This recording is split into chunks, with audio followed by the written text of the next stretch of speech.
Nghệ thuật. Nghệ thuật.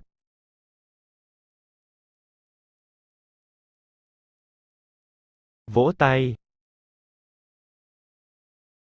Vỗ tay.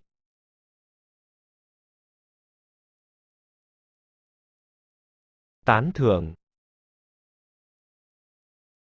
Tán thưởng.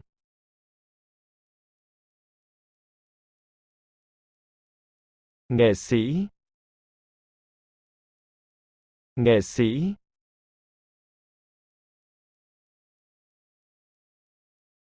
Tác phẩm nghệ thuật.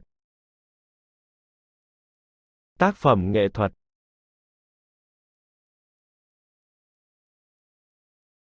Khán giả.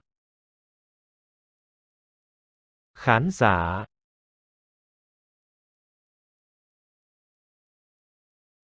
Tác giả. Tác giả.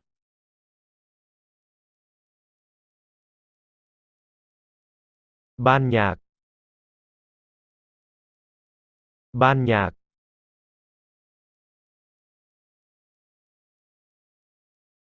Cọ vẽ.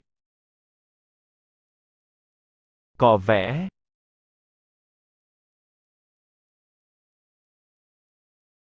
Máy ảnh. Máy ảnh.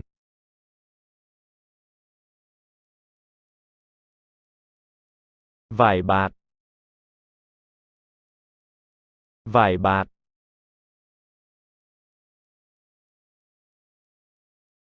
Dàn hợp xướng. Dàn hợp xướng.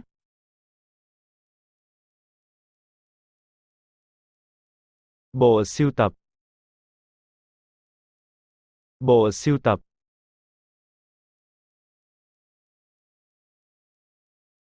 Nhà soạn nhạc. Nhà soạn nhạc.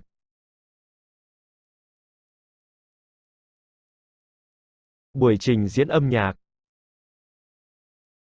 Buổi trình diễn âm nhạc.